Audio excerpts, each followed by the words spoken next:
Look what I found. Is that? Far beyond the last road anyone could remember, in a village that maps seem to have forgotten, there lived a girl named Amina. The village was small, nestled between rolling hills and streams that glimmered like silver threads under the sun. Though the huts were made of mud and straw, arranged in circles that seemed random yet carried the weight of generations. Every villager had a bald head, shiny and smooth under the sun, a tradition that had persisted for as long as anyone could recall. Amina was different.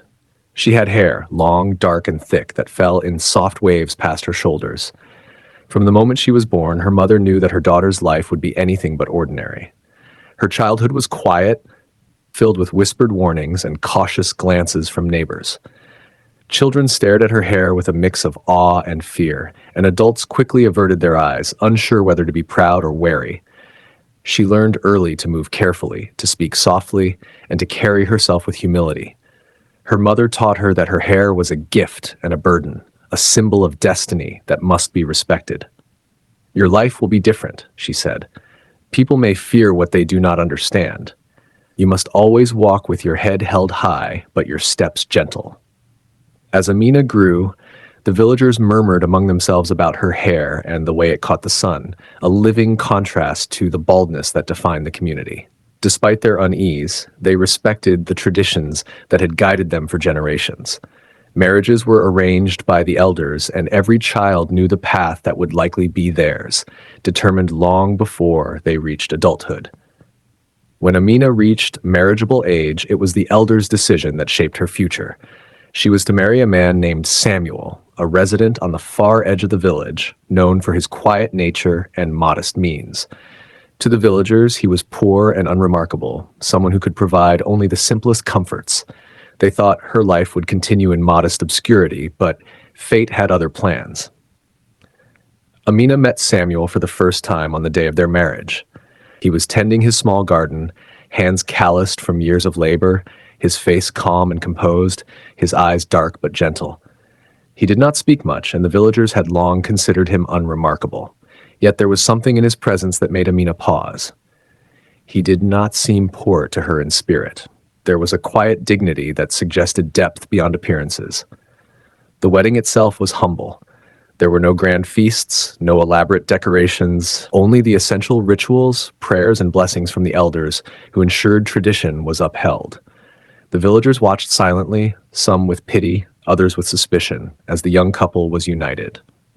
Amina felt a mixture of anxiety and curiosity as she stepped into her new life.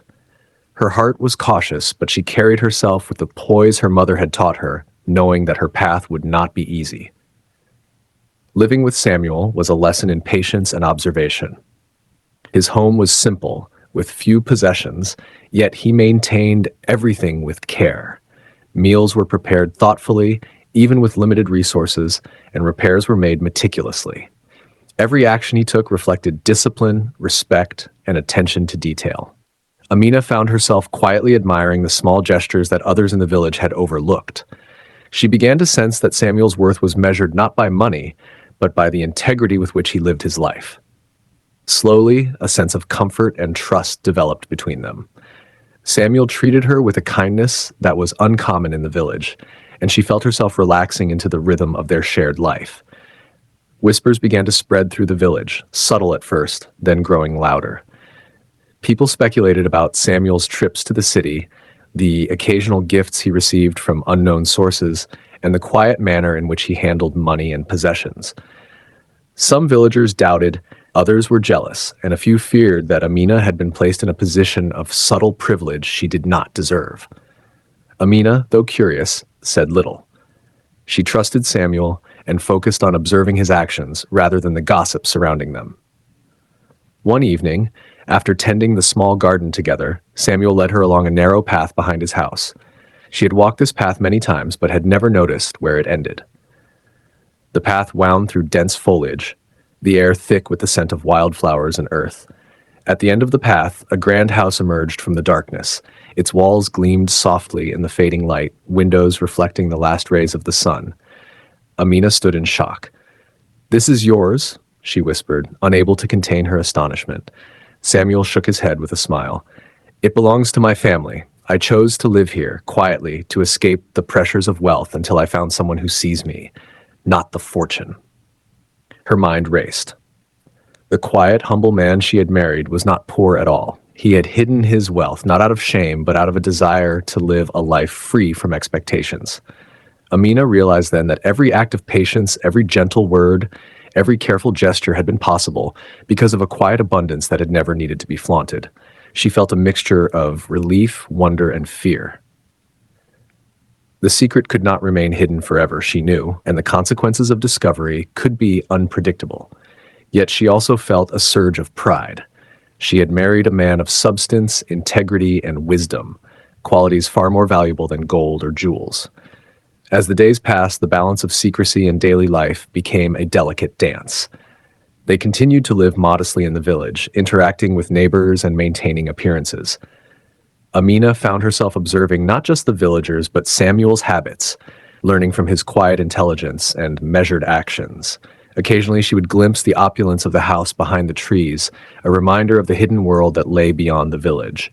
The knowledge weighed heavily upon her, but it also instilled a sense of empowerment. She carried a secret. Yes, but one that revealed the complexity of life, the layers of human experience, and the subtle distinction between appearances and reality. Then came the day when an outsider arrived, a man from the city who had heard of Samuel's fortune. His arrival was quiet but swift, and he moved through the village with the confidence of one who belonged to another world. Rumors began to spread like wildfire, and villagers who had once pitied Amina now whispered of ambition, manipulation, and hidden agendas. The balance of their lives was threatened. Amina felt the weight of the village's scrutiny pressing upon her. She realized that secrecy was no longer an option. The truth would emerge, and she would have to navigate the complexities of social judgment, envy, and misunderstanding.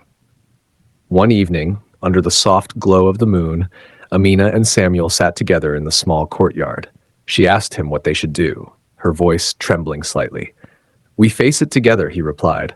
"Whatever the village thinks, whatever they fear, we choose our path as one. We cannot control their whispers, but we can control our choices." His words gave her courage, and together they decided that honesty and integrity were their best defense. They would reveal the truth, not with arrogance or pride, but with calm and dignity. The next morning, Amina stood before the village elders and the gathered community.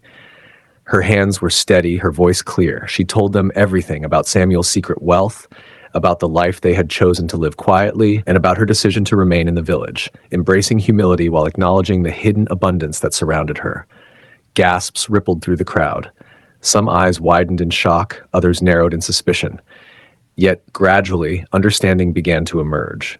The villagers saw not a girl marrying for wealth, but a girl exercising wisdom, bravery, and love. They recognized that true value was not in money alone, but in integrity, courage, and the choices one made.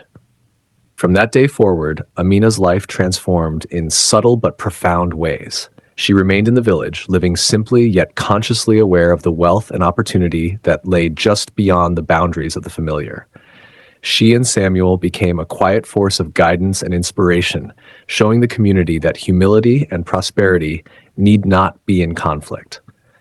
Children began to look at her with admiration rather than fear, and adults slowly let go of envy and suspicion. Amina's presence became a symbol of balance, of courage, and of the power to navigate life's unexpected twists with grace. Years passed, and the village continued its quiet rhythms, but the story of Amina and Samuel became part of its lore. The lesson lingered. Appearances deceive, patience is a form of wealth, and true courage is measured by the choices we make, not the possessions we hold. Amina herself grew into a woman of remarkable wisdom and quiet strength, her hair a symbol not of vanity, but of resilience, insight, and the subtle knowledge that some fortunes are meant to be shared carefully, while others are best held in trust. The villagers learned that wealth, in its many forms, could coexist with simplicity, and that the measure of life was not in what one had, but in how one lived. As the sun set over the village, Amina and Samuel stood together, their hands intertwined, gazing toward the horizon. Shadows stretched long across the land, and the gentle breeze carried the scents of earth, flowers, and distant streams.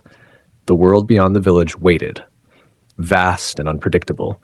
Yet within the quiet courtyard of mud huts and thatched roofs, life was rich in ways money could never define. Amina's hair shimmered in the fading light.